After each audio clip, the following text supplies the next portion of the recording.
Well, good evening, everyone, and happy Friday. Happy ULSTERBEAR Friday. We are back again, and again with us is Andy Loughlin from the Back Post Football blog. Andy, it's amazing to have you. The first time you came on, the comments on the Facebook and the YouTube and stuff, everyone really enjoyed you coming on, and I've tortured you a few times to try and get you back on. I know you're very busy with your blog, but it's amazing to have you on, mate. Thank you for coming. Hope you've had a good week. Oh, William, obviously it was great to get on the first time. Really enjoyed it, and I'm a big fan of the show, as you know myself. Tune in the ones you do, and keep an eye on the page as well. So thanks very much for having me on again. So look forward to getting a wee bit of discussion about the blog and also the big one this weekend. 100%, mate. And just before we start, we haven't even been live that long, and David Glendenning has become a YouTube member. Thank you very much, David. The Glendenning family have been absolutely amazing to us, and so thank you very much for becoming an official member of the show. That's amazing. So we'll start with you, Andy, before we get into all the madness. As I say, Parag Marat has he's stepping down as vice chairman of the club. But we'll get into all that. But first of all, Andy, what I want to get into first is yourself, mate. You're a bit like us here at Hands Across the Water. You're a local Rangers man, but you're starting to actually your own wee blog as well. We have our own podcast. You have your own wee football blog, mate, that does really well. You have a load of the big hitters in the local football that comes onto the blog, mate. You've also had Rangers legends and everything all on your blog. It's doing really well for you, Andy. I just want to let everyone know about the blog and what you do and how to find you, mate. Yeah, well, listen, as I say, thanks for having me on and also giving me the opportunity to speak about the blog.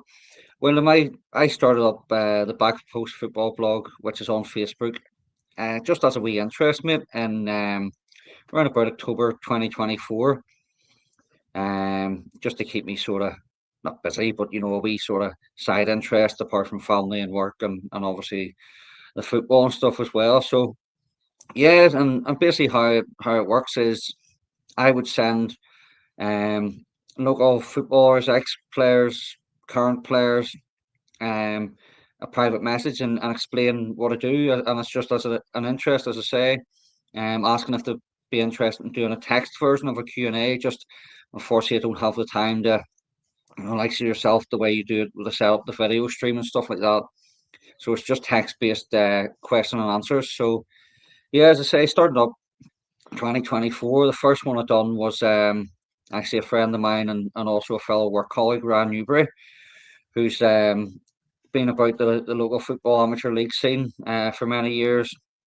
Very good player. Was fortunate to play in the BB battalion team with him way back in the day, actually 2004. Um, yeah, so he was the first one I done. He also spent a bit of time at Glentoran as well. So yeah, I was lucky enough to get that one to kick me off, and then other local players such as Paul Lehman, ex Glentoran captain, Glenn Ferguson, Linfield, ex Linfield striker. Um, we also got Raymond Morrison, Glentoran legend, Pete Beattie, another Glentoran legend, Pat McShane, Noel Bailey, Billy Joe Burns, just all, a lot of different local ones. And then I've also done we sort of like local football clubs, Bloomfield, local football club in East Belfast. I get pay again from East Belfast here, sadly no longer a club. Ravenhill Young Men, just we sort of Q&A with a club person on how their club started, what it involves in amateur league, and stuff like that. There, yeah. Also, you've mentioned ex Rangers players as well. Two like ourselves grew up Northern Ireland based Rangers supporters, and we're very lucky and good enough to go on and live the dream. And Wayne Drummond from East Belfast, who was a goalkeeper at Rangers, and also Andy Caldwell, who played for us as well in the early 90s. So very fortunate to get them two local lads on. In terms of the other people, another goalkeeper, Andy Dibble, 9-year hero, Derek Parlane, Rangers legend, the King of Ibrox Park, Gavin Ray, Scott Nesbitt, Kevin Thompson, Darrell Duffy as well. So yeah, William, as I say, I just I asked the question of if they fancy doing a Q&A, and I'm very, very lucky that I've got some great responses and very kind responses from the people who have given up their time to do it. So yeah, I'm enjoying it, and it's great to be able to do that. And that's amazing, mate. And what I love about it is like, yourself, Andy, us guys over here in Northern Ireland, like we've got great ideas, but sometimes we don't. We're so reserved, obviously, with a situation in Northern Ireland. It can be putting yourself out there sometimes, and it's sometimes you think, is it worth putting yourself out there because of what you can, yeah, as you know, mate. But I think it's amazing that the likes of yourself, mate, has went and said, you know what, fuck it, I'm going to do this. You know what I mean? And I'm going to represent myself and represent Rangers as you do when you're putting the legends on. And I think what the amazing thing is, Andy, it's not just the fact that it's all right getting a couple of people on, but it's getting those amount of people to continue to come on and going, you know what, I've listened to that, I've read that, that was really enjoyable. I want to do that now. And that it takes a lot of hard work, mate, Andy, and that's credit to you, buddy. Yeah, mate, listen, as I say, I know I set up the page and stuff like that. I just ask the questions. And I do it as a wee interest. When the ex players or coaches or football people involved send me the answers back, I get a lot from that because some of them were my heroes growing up, where I've watched them, playing for Rangers or Linfield, my other local team, um, and knowing having watched players throughout the Irish League and in Scotland or England or whatever. It's great to read their experiences and their answers, but also to put that out for other people to read on Facebook or on Twitter or send it through WhatsApp groups or whatever. It gives me a lot of enjoyment to see other people who can then put their own responses to it, or remember this player scoring in that game, or remember meeting this player, Mhm. or going to watch him when I was growing up. So yeah, it means a lot getting great feedback, and I really, really do appreciate people taking the time to read and also respond as well. But most importantly, it's just for other people to read and get a wee bit of an enjoyment from that. So yeah, Yeah, that's the same. And like there's myself and Baz, as you know, two brothers, but we support two different teams in the Irish League. Baz is a big Linfield man, myself is a Glens, and I know every time I say that I get slagged in the comments, but that's just the way it goes. What I mean is, Andy, the way you've done your show, you haven't sat and went, well, right, here's what I am, even though you're a Linfield man, and but you haven't went right. I'm going to do pro everything Linfield. You've opened yourself up to other teams as well, mate. Which it's going to give your blog a bigger reach, obviously, because there's people from the Glen side of things are going, oh, he's done this, Paul Lehman, all these legends, and you've done like Glenn Ferguson and stuff. Because like we all know when it comes to the Irish League goal scoring, he is the Ali McCoy basically of the Irish League. He's fantastic at goal scoring record. But you've opened yourself up to both sides, mate. yeah, definitely. And even I've also done like if I like to call it fan specials, mostly from friends who are like a mate of mine is a Man City fan, like on his time growing up and stuff, supporting Man City, Liverpool, stuff like that there. Even Linfield ones or Glentoran ones, even a Cliftonville one as well. So listen, it gets it out there, and it gets a wee bit of, I suppose, passion from them guys who are sharing their interests and memories from growing up supporting the clubs that they've done, the Q&As for. So, and as much as I support Linfield, I've I'm married into a Glentoran family, if you like.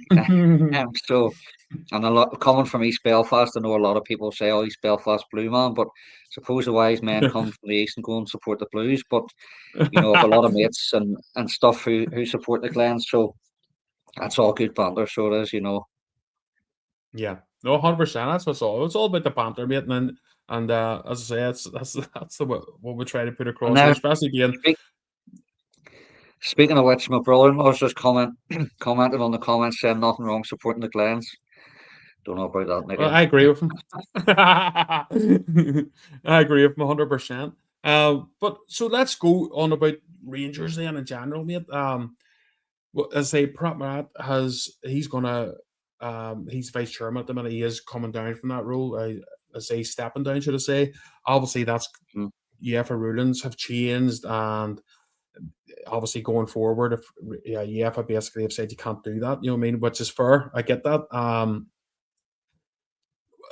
In my opinion, Andy, don't get me wrong, him being involved, which has been great. I've always thought that was a good idea at the start to get us up and running, obviously with the new guys in. But I think obviously if him stepping down, if we have someone who's solely focused on Rangers, obviously Pratt was focused on Leeds and Rangers, more obviously Leeds for his position. He is the main chairman there. Do you think it's maybe going to be good for Rangers going forward that if we have someone who is solely focused in Rangers and helping Andrew Kavanagh that way? You know what? See when the American stuff came about, first of all, and obviously we knew they were involved with Leeds originally. I sort of questioned about what what will they do, who will they focus on mainly or whatever. And obviously they have a big interest and a big investment in Leeds, but also ourselves as well. And that was my worry. But it seems to have started off well since they've been at Rangers.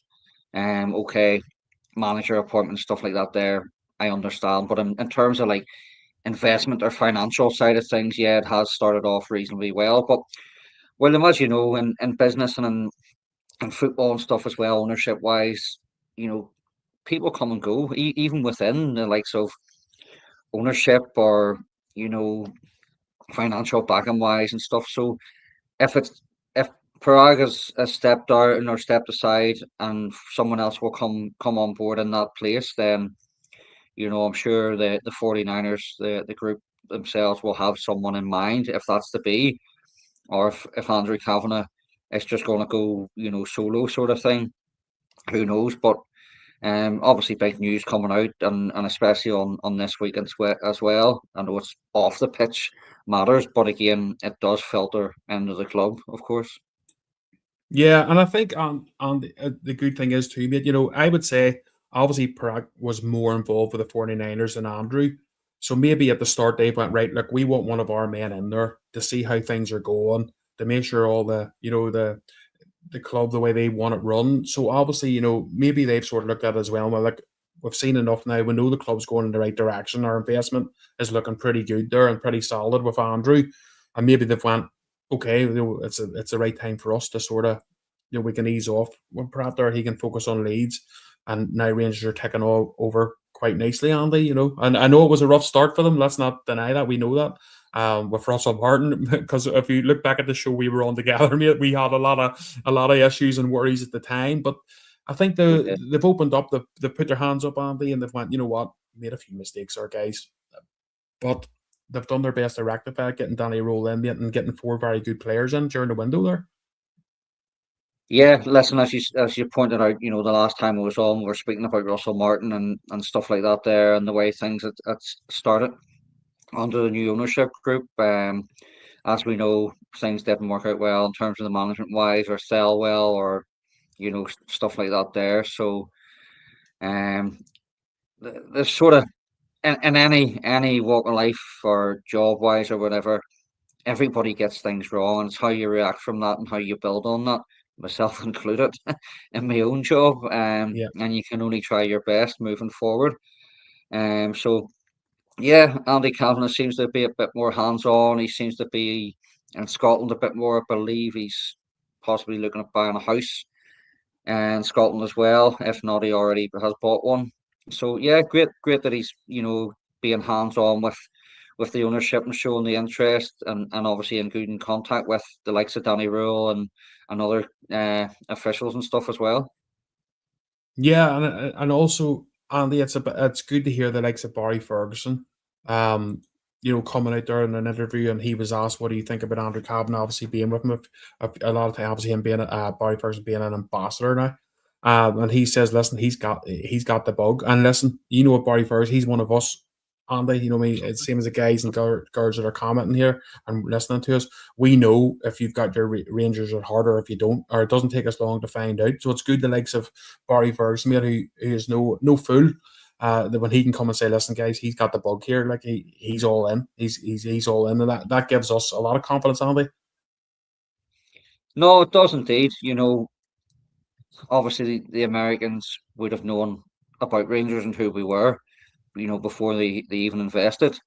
They took a keen interest, and obviously they would have, considering they were wanting to buy us and did, go on to to buy the club, but they do have passion, and you can see that through getting involved with the support, even going back to America and going, I think it might have been New York, going to the bar and watching the Rangers game there with Rangers fans based in America as well. So it just shows you the care and interest and a bit of the passion as well. And I can only hope, as we all do, that that's repaid with a bit of success, especially early doors. And let's hope it is this season, William, as well, whether that be the league or and the Scottish Cup, and that it will be paid back because us as fans are always wanting, and no matter what team you support, you're always wanting, oh, give the manager money to spend, we'll bring this player in, or we're not spending enough.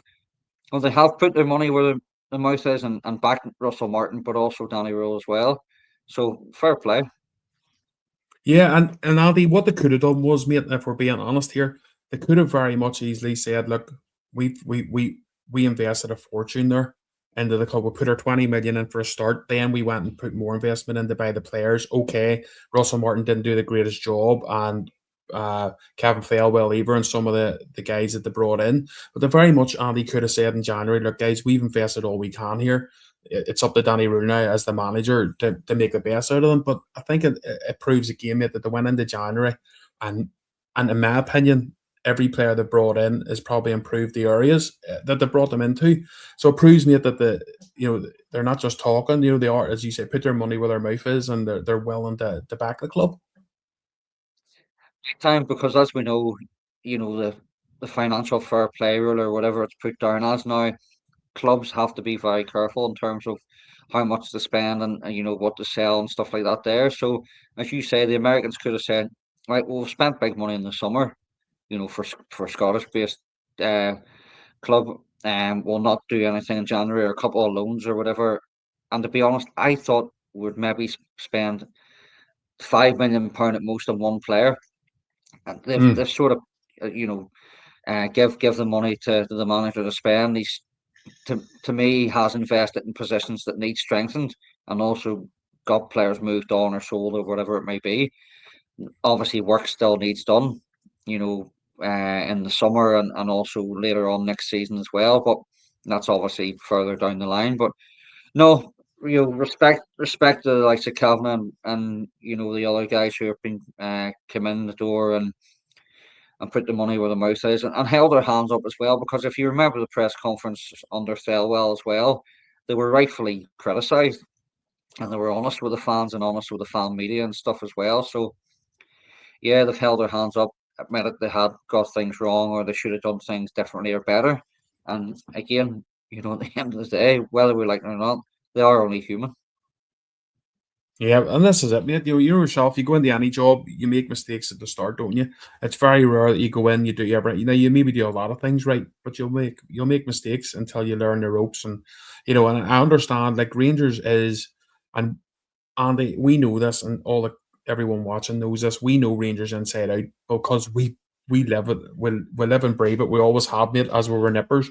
So we know when things are going right and when things are going wrong, and we know what way we like our club to operate, even off the field. I think the likes of Patrick Stewart, when it came to you know, the big banner at Ibrox last season, and the likes of us went, well, there's nothing wrong with that. That was the Scottish. It was actually the Scottish Football Association that done that picture back in the day when they were one of the tournaments. And the likes of us, only us know that, but the likes of them, they were like, "Oh, a guy were going, oh shit, we need to apologise for everything here," and you know what I mean. And the likes of us as supporters were going mad at the time. But I think it takes Andrew's trying to learn as much as he can to go, right, okay, what way does this club work? How does the fans' brains work? And I've also see the amount of times, mate, that there's pictures of him spending time with the fans even before games, in the stadium trying to speak to people. And he seems that he's really willing to listen and learn. Maybe he's not sitting talking down to us going, listen, I'm the owner of your club. You do what way I want to do it. I'm paying the money. You listen to me. He's not doing that, mate. He's sitting going, right, you tell me, what am I going wrong? What can I do better? What do you want? That sort of thing, mate. And that gives me a lot of confidence as well.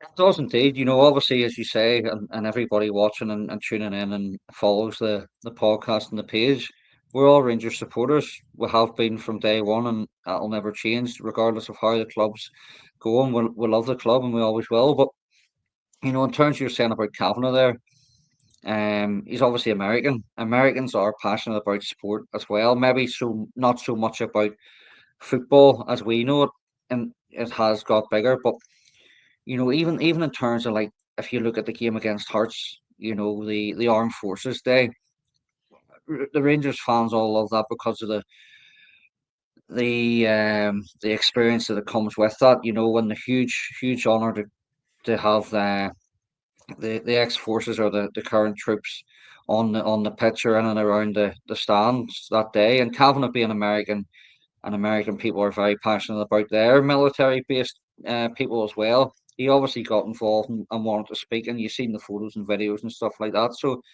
yeah, he buys into what the club's about.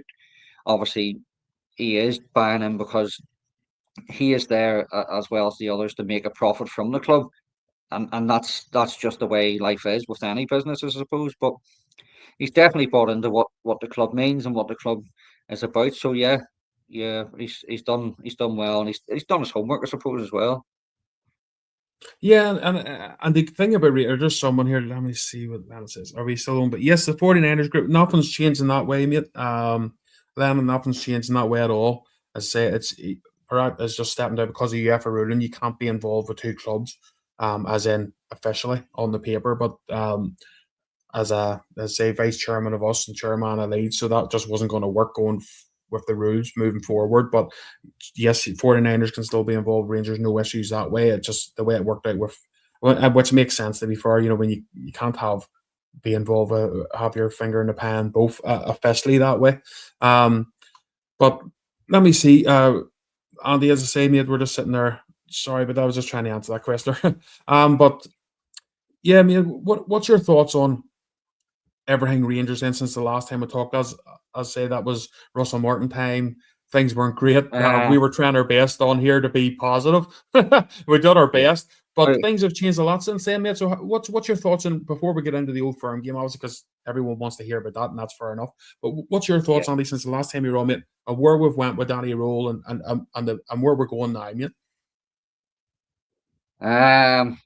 My thoughts since that's all happened.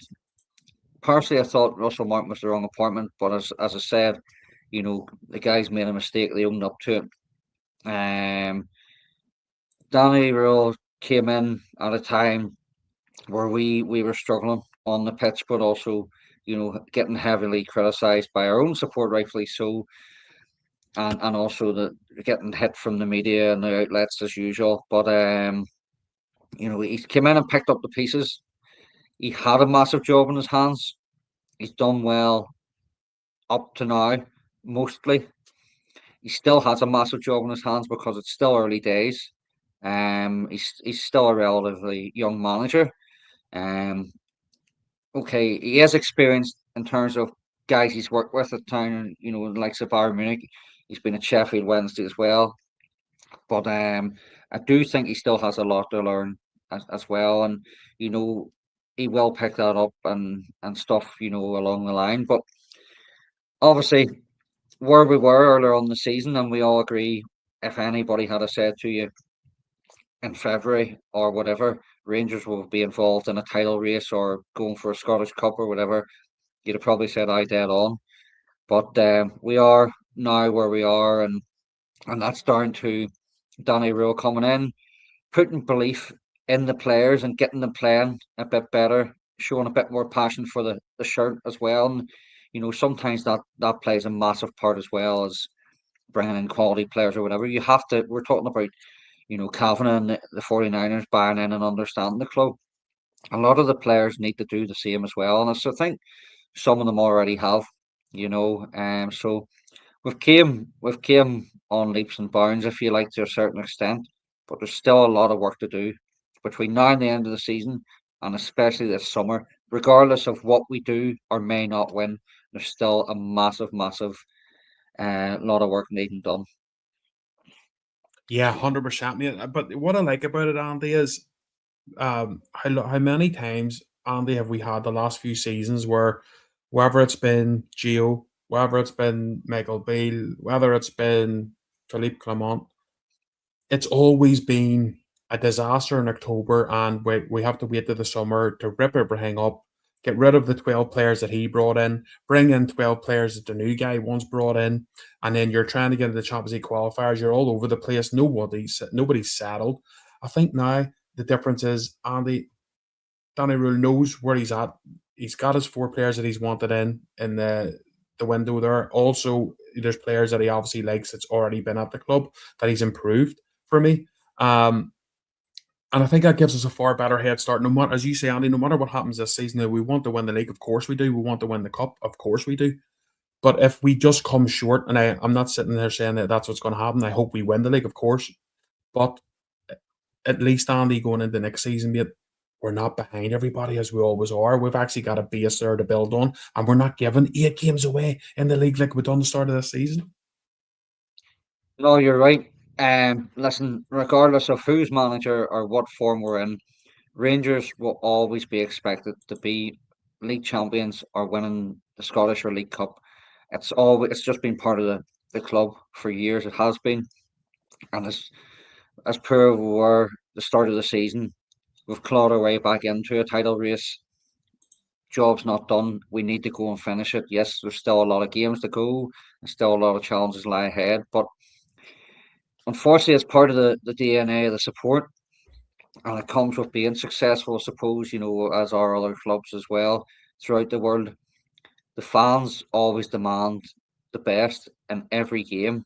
And I think sometimes we forget that players will not perform to 100% standards every single part of every single game. And me sitting in the stands at Ibrox on a Saturday or Sunday or whatever, I forget that myself as well. And it's just because we are being brought up in successful Rangers teams or knowing about the success of the history of the club. It's just, I suppose, it's part of being passionate for the team that we love. Yeah. Just trying to see what. So let me see. Harvey as well. What percentage of the club did Four Nations? They have 51%. They took over the 49ers Enterprises, as they call themselves. It's another wing of the 49ers, different branch, but all connected. And Andrew Cabinet, so they came in as basically a double act, all under one thing. And Harvey, at the minute, they own 51% of the club, and then that give them, obviously, once you have your 51%, you have the deciding say on most in every matter, basically, because you have the votes. So that's the way it's sitting at the minute. I'm not sure if that's changed. I'm sure it will change. They'll maybe invest more as time goes on, trying to eat more of those shares, but they have the 51% that they needed basically to make all the decisions. The last time I was reading anyway, I don't think anything's changed on that. So Andy, we may just get into it, mate, because the comments are flying here. What Sunday? Absolutely. What's your feelings, mate? As I say, it's a weird and it's a disgrace for me to say this, but how long, Andy, has it been since Rangers Football Club? Like we've been on this podcast, we've never been excited this time of the season. Normally, me and Baz are doing the podcast this time of the season. We're just ticking through the games to get the bloody league over and thinking about how we're going to improve next season. This is the first time for us here. We've actually had that excitement that we're like, we're in a title fight here. But Hearts are there, Andy. Motherwell are not going anywhere. They've proved that, mate. They're having a fantastic season themselves. And if Rangers or Celtic drop any more points, Motherwell's breathing down the neck. They have a game in hand. I think they've lost one game out of 19. So it's a crazy, crazy season. And what's your thoughts on Sunday then, mate, and the season in general of the title fight? My thoughts on Sunday is the same as I think every Rangers fan going into Sunday. When you play Celtic and it's the Old Firm game coming up, it's the game we look forward to most. But also at the same time, it's the game we hate the most because whether you're watching at the game itself or in a bar at home or whatever on TV, it's just all the emotions come out and stuff. The nerves building up to it, the nerves on the morning of the game, during the game. If your team's winning, you just want it over, or if your team's not winning, you want it to go on forever to sort of turn it around. But yeah, it's just the way the fixture is and what it entails. If that's football wise or otherwise, everybody is just dragged into it, and it always has been, William, as you know yourself. It's even the English-based supporters or fans all over the world watch this fixture because of what it means to both sets of fans and what it means to both sets of clubs. But for us as Rangers supporters, it means everything. When you beat Celtic, and obviously it means so much. But also, given what's at stake, a chance to claw our way back and hopefully get closer to the Hearts at the top of the league. As I say, we had a sort of disaster start to the season, as we all know. We've picked it up a bit in recent months. We've had a few blips in terms of Motherwell, Livingston, Hibs at Easter Road, dropping points there. We just, in my opinion, for Sunday, we need to take the game to Celtic, as they will probably do to us as well. We do need to take the game to them from the start, and don't fear them, because I think, see the game at Parkhead, um, in December, early January, I think it was. We sort of sat off them and showed them a bit of respect, too much respect, should I say? And that's Mhm. that's what made Celtic sense a bit of, let's go for them here, and they did. And we were lucky not to be 2 or 3 down at half time in the previous game. Yeah. And Andy, this is another thing that's really annoyed me, mate. Do you ever remember when we were playing, when we were having good form under Gio, and we were having good form under Michael Beale and Philippe Clement, and we were bringing Celtic to Ibrox Park? And how many times, instead of all the fans were like, go for them from the start, they're weak at the back, we can take them on. And every time I thought that our managers overthought it and sat back more scared of Celtic, more rather than what can we do to hurt them. It was, oh, they can hurt us. We have to, and then the fans were getting restless, obviously, at Ibrox because they weren't putting the pressure on them, Andy. So it seems to be, mate, and I think you're right, Danny Rule done the same, a bit of too much respect. And then obviously in the second half went, right, okay, we need to go for it. We're down 1-0 down anyway. And that obviously, when we put the pressure on them, they started to collapse a wee bit. A bit like Motherwell have done to them too for Park and stuff. Motherwell just went out and says, we're playing them. We can match them all over the pitch. We can play better football, and they put them to the sword.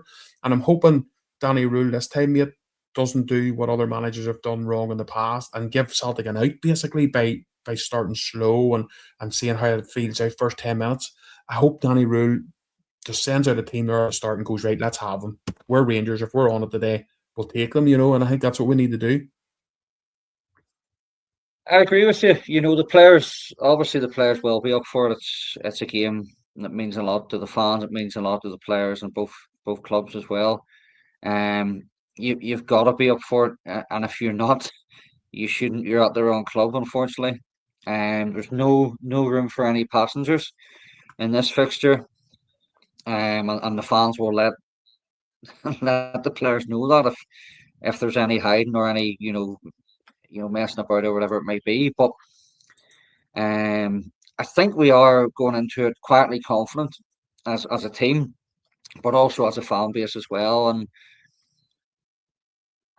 I don't know. I think maybe the bookies, I haven't really looked into it. This is probably the first time Rangers would probably go into the Old Firm as favourites in recent years, if you like, because obviously Celtic have had great form in terms of winning leagues and cups in recent years. So you probably, and obviously the bookies aren't always right and all the rest of it, but we do probably go into the game as favourites, and that could change if we do set off Celtic and don't take the game to them. But listen, okay, Celtic played last night, possibly a wee bit of tiredness and stuff in certain players, but Martin O'Neill will have them fired up. They know what it means to play against Rangers. It's a derby game. What's at stake in terms of getting back into a title race, a chance to retain the title for them, also a chance for us to go and win another league championship. So massive, massive game. It's set up, for a big one on Sunday. We'll go into this before we go into team news, mate, and who would like to see, because I know there's a lot of comment there, but Blue Mac made a comment here I want to get on to. What's your thoughts about Rohl's comments today? He's playing a big gamble, but I like that. He's got the guts to fire digs at them rather than cover like previous managers did. Yeah. What's your thoughts on that? Andy, obviously one of their players come out and says basically, if we're on our game, nobody touches us in Scotland. I think he forgot that they've lost 7 times. this season so far. But Danny Rohl was asked about that, and instead of, and the old manager rhetoric normally is, we don't talk about other teams, blah blah blah. But he wanted to answer that, and he basically says, well, look, they're behind us, and they've lost 7 or 8 times this season. He also made comment on Celtic last night playing, and he was surprised watching them that they didn't go for, obviously because they needed to score three, I think, didn't they, to automatically qualify. They scored one and sort of sat back and just were happy to take the victory on the night rather than going through.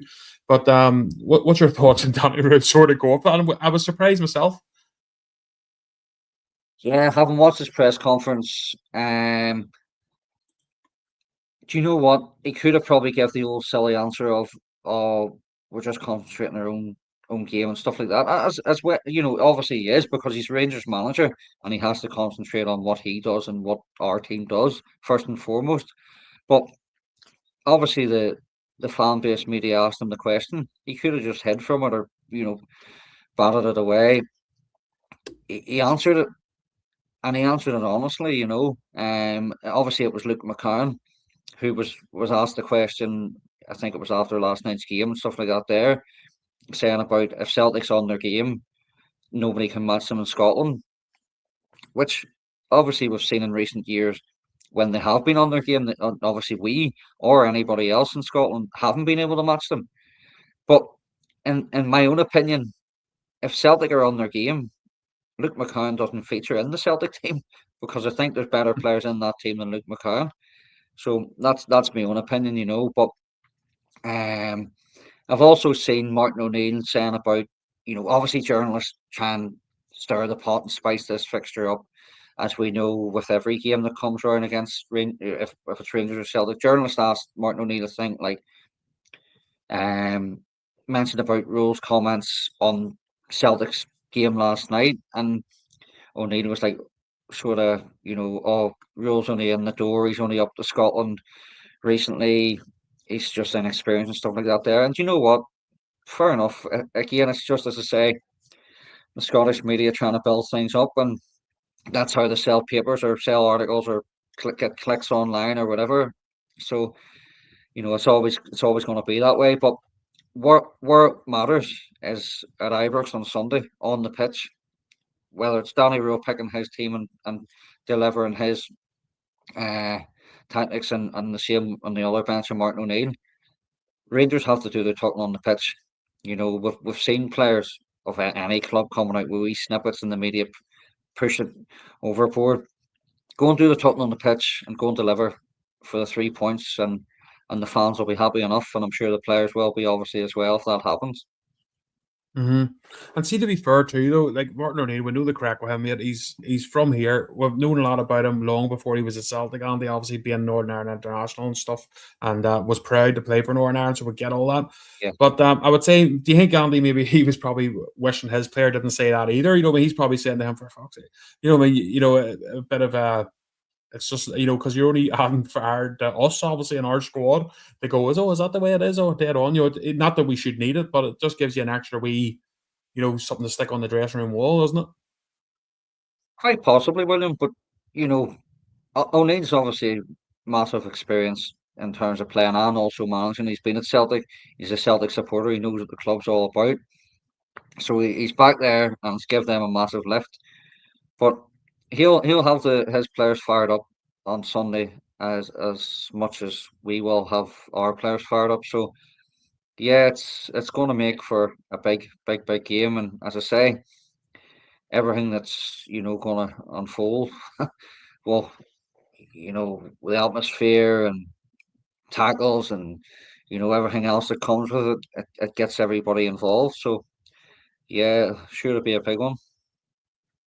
What's your thoughts then on the team, Andy? If you were in Danny Rule's ear right now and you could play the team you wanted to, mate, who would you be going for? Now we've seen a lot of fans wanting if Sterling's fit to play in that game. I agree with that because I think if we're being honest, they've probably got the better of us in that right back position with Maeda. Maeda does sort of have he's a quick player, he's tricky, and he gets in the right position. Sometimes Tav can, it's when Tav's trying to go up the pitch, obviously, because we know that's where his strengths is. He can be caught a wee bit with Maeda. Wherever Sterling's more, I'll defend first, and then if I can go and attack the chances there, I'll do it.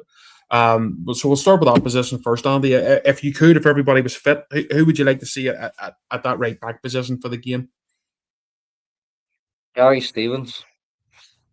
No, I wish. he'd probably still do a job for us. But in all honesty, I don't know what team he'll pick. I'm not sure what team we would pick, to be honest myself. But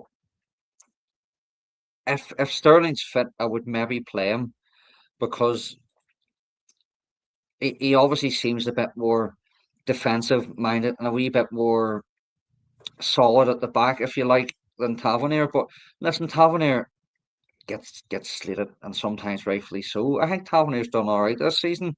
He's probably played more than he, expected to be, but that's the position we're in, and had to be in throughout the season. But Sterling had a good game against Celtic last time at Parkhead, and obviously has had off-field problem and also a wee bit of injury lapse as well. But that's the problem with Dujon Sterling. He's just inconsistent with injuries. Yeah, that is the big problem, mate. And I stick up for Sterling so much. And I was on the Not Our Rangers podcast last week, and even I was like, guys, and they know what I'm like with him. Like, I love him to bits. But even I was like, fuck, see if he's injured again here. I'm starting to get this stage where I'm fed up a wee bit, even though he is great. But what's good being great for 10, or if you're only there 10 games a season. Just quickly, let me see. Now, I'd be going for Sterling, to be honest, myself, but just this one's fired up a few. So Jay's put in and says a draw is okay for Rangers. A lot of the ones in the guys and gals in the comments are saying no, it has to be a win. For me, I'll ask you after, Andy. For me personally, it has to be a win on Sunday, and the only reason being is because, see, when you draw to Hibs, you draw away to Motherwell, you draw away at Livy when you really should be winning. I don't think, Andy, we're in a position to give Hearts any more points. I think we've given them everything we can give them. If we want to be serious about winning this league, I think we need to win on Sunday. But you could maybe think different, Andy. What's your thoughts? I would agree with you with him. Obviously, we want to win every game, and that hasn't been possible, and it hasn't happened, as we know. But we need to win the next game, which is obviously against Celtic, and it's a derby game. But yeah, it's, to me, would a draw be the worst thing? Probably not. But in the ideal situation, you want to win the game, and I think we have to go for it on Sunday because we're still to go to Tynecastle, we're still to go to Parkhead. Possibly, I think, Fair Park another time. I'm not sure. Could be wrong there, but I there's think it's. obviously a I lot of think games Andy still just. to play. We've got East. We've Motherwell at home. I think now this is just going by a few different pages. They're guessing that our three away games in the split will be Tynecastle, Parkhead, Easter Road, actually, which would be our third time Yeah. going to Easter Road. But because we had three home games against the team last season, Aye. where it switches, so we have to Yep. play. But over here, Easter Road's not an easy place to go, but I'd rather go there than Fir Park again, mate. Yeah, listen, regardless of the result on Sunday, win, lose, or draw, we still face a lot of challenges between now and the end of the season. And if you want to win the league or you want to win trophies, you've got to be winning these sort of games and putting yourself in a half decent position. Hearts obviously flying high at the top. Brilliant season so far. Yes, they've dropped points and stuff here and there, but Derek McInnes has had his side playing well and grinding out results as well when it needs to be. They face Aberdeen tomorrow, which probably on paper, that you'd like to think they should win. But we have to do our part on Sunday and win the game. Yep, no, 100%, man. I'm just looking back at the comments here. So there has also been a few guys, a lot of them guys wanting Suter on, some wanting Suter drop for Giga. What's your thoughts on that one, Andy? What would you go with there? Would you go with tried and trusted with Suter, or would you go with Giga? Do you know what? Probably like the rest of us at the start of the season and halfway through the season, I thought Jiga is not the answer. He looks like a bomb scare. He's had some shocking games, as had others, by the way. But see, since he came back from the African Cup of Nations and was in the team, he's actually probably been one of the more consistent defenders or centre halves, if you like. And I know Fernandez has had a decent spell as well, but Suter can be suspect at the back as well. He's had his injury problems too. It's food for thought for Danny Rohl as well.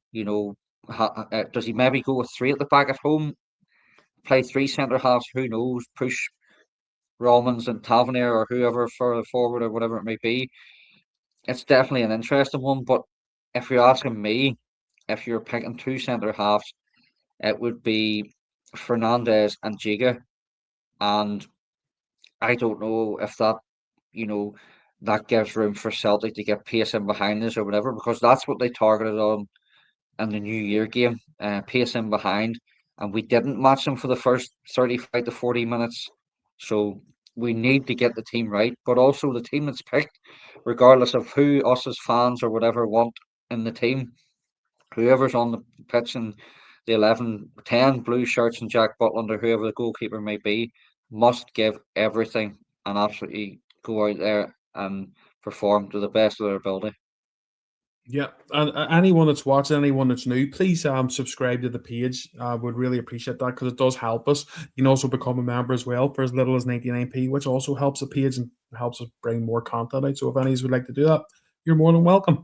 Well, Andy, let's be honest here, mate. I know we're a Rangers podcast. We can be very, we've got our blue tinted glasses on, and that's just the way it is. But you know, we have to be honest too.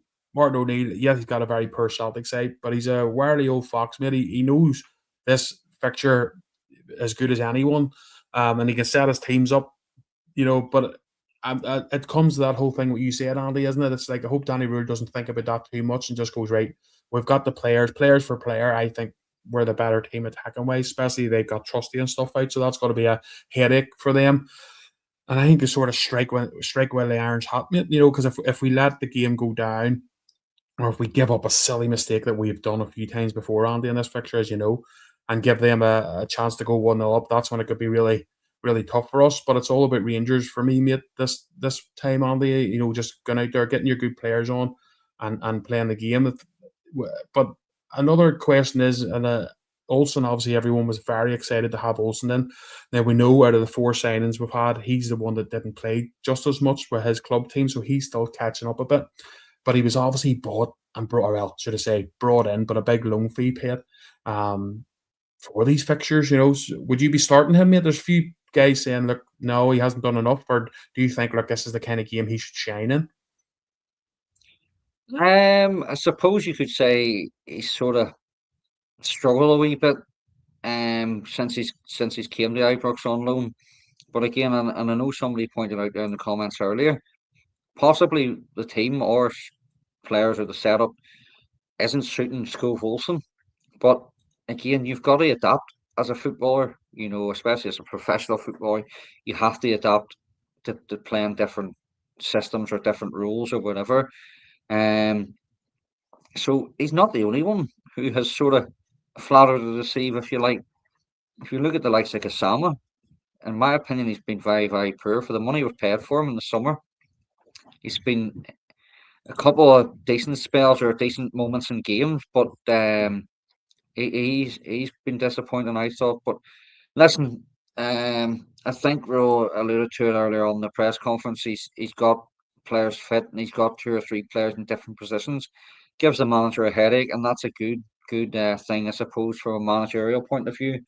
And that he has players knocking on the door and wanting to play in big games and in every game, and getting involved in what will or can be a title race. So in terms of the Olsen thing, he's been, I suppose, he's went hot and cold, if you like, but still a wee bit of time. But again, if we are to put a big fee in the summer for him, he'll need to start delivering between now and the end of the season. And another big guy, well, let me see what Scott. So Scott, he's on crack. He always comes into the comments and says about it's cheaper than a Mars bar, it's cheaper than a bottle of Coke to say. He says he's going to start charging us for these slogans. Get us 5 new members and we'll pay you. But Andy, what's your thoughts on so a lot of people want the two strikers.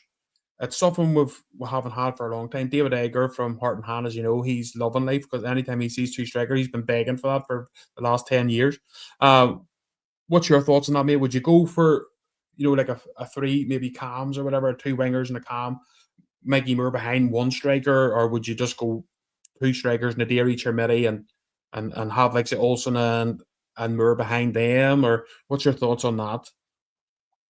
Um, I think you would agree with me and a few others in this on the chat. A lot of us are old school with a two striker sort of thing. Um, if you ask me, I would maybe go with two strikers and take the game to Celtic. But Hmm. also, I think a lot of Rangers fans would and have said, I've said this before myself, Celtic play very well and are dictated throughout their play from their captain, Cal McGregor. And in recent times, we've put, if you like, a certain man marking role, whether that be Barami or Asgard in the past and stuff like that, there on the likes of Cal McGregor or such. Do we go with two strikers and leave somebody like that in the opposition to run free, or do we look at the threat that McGregor can pose in terms of pulling the strings for them? Obviously, again, it's up to the manager to look at them things and put them to test. But I personally would probably go with two. Whether that if it's Chermiti and possibly Naderi up front, or do you play one up front with Moore and behind or whatever? I'm not sure, but you know I would rather take the game to Celtic myself. Yeah, no, it's one of those ones, man. It's like it is a catch-22 because, as you say, how many times was Bergerami? You wouldn't have seen him for weeks and weeks, but you knew, mate, last season, especially under Philippe Clement and stuff, when it came to playing them, you knew Bergerami was going to be his position was going to be you just stay on on McGregor, and it worked because he stuck to his role. He didn't go. Some players can be like, right, I know I'm doing this, but here the balls are all go there. His role was stick with him and don't let him play, and he was good at that. He totally isolated him in all those Old Firm games, which helped us. But as you said, it'll be interesting mate, to see how that goes. But I I'm confident in the way if we play to our best of our ability, we'll be totally fine. But it's the whole Yeah, thing, is that going to happen? We know what derby games are like, Andy. Anything can happen, mate. Um, so before we move on here too William. much, because sorry, go ahead, buddy. See, just quickly.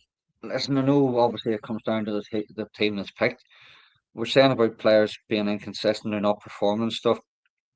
I know he's a bit of a fan's favorite as well, and listen, I do like him myself.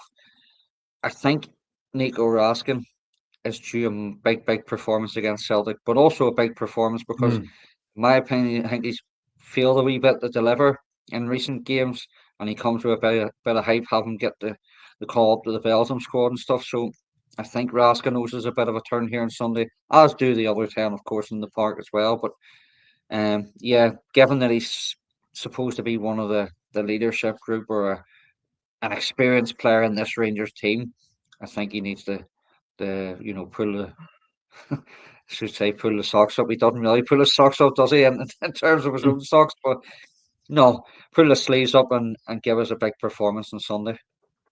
No, I agree with that, mate. I'm telling you, I have to 100% agree with you there. I've been saying the same to Big Baz. We're watching, and me and Baz like Raskin, and Baz is a massive fan of Raskin. But even me, sometimes I've been like, listen, he's a couple of performances away here for me, for Chukwani and Diamandi starting together, because they seem to have a relationship. They've played with each other before, and this you can tell that they play with each other, they know each other's game. And I do like Raskin. I hope he has a fantastic game tomorrow. He's dangerous in the box for a small man. He is, but he needs to be a bit. He definitely needs to be a bit better. I agree with you there, buddy, 100%. So we're sort of coming to the end here, Andy. I want to just say before we go, and the comments are flying. We're going to be back live again at 10 a.m. on Sunday, our first ever pre-match show. So the comments are flying in here now. It's only Friday. God knows what it'll be like on Sunday. But Andy, you're traveling to the game, buddy, and I hope you have a safe trip. But can you let everyone know once again how to find your football blog, mate? Yeah, so it's the Back Post Football blog on Facebook. Um, if you have any questions about trying to get a certain player on, or if you have a contact yourself you would like me to get on and ask certain questions, send me a private message on that page. Also, you can look at previous articles, whether that's player articles, fan specials, or even we articles I've just done myself. have a look and even let me know your feedback, if it's good or not so good, or what I could work better on or whatever. It's all appreciated and welcome. So yeah, that's the vlog. But William, thank you very much for having me on. I appreciate coming on once again, and being offered to come on. Um, as I've said to you many times, and I do comment on the Facebook and stuff. Great job you and the team's doing. Obviously, a big day on Sunday, given the old firm and what it entails, but also for yourselves as a podcast team to do an old firm preview. Hopefully, it goes well. I'll put the word about myself and also the troops on the boat and stuff, and hopefully, a few of us will be tuning in on the bus on the way down the road. Well, thank you for that, Andy. I've told you this the last time. I'll tell you it again. You're always more welcome on here, mate. You come across well. Everyone in the comments loves you the bits when you are on. So you know yourself, mate. You're always welcome with us. Anytime, mate. Your football blog's absolutely fantastic. We always enjoy sharing the content on for you, and you do the same for us, mate. And that's also Birds Friday over for another episode. But Andy's been fantastic. Thank you for everyone in the comments for joining us and having a chat with us. As I say, we'll be back with you on Sunday at 10 a.m. where we're all buzzing for that one. Our first ever pre-match show, and what a one to do. Wow. So we'll have Baz and Marcus with us for that one. And again, listen, we've got 35,000 on the Facebook. 2.5 thousand now on TikTok and stuff. So your support for us is absolutely fantastic, and we really appreciate it. Without you guys commenting, we don't have a show. It's as simple as that. So we really appreciate you doing it and enjoying the show, the feedback you give us, and listen, it keeps me going. It likes Andy in his blog. When Andy gets good comments and people enjoy his blog, it gives him that wee oomph, the wee inch in a step to do another one. That's what it's all about.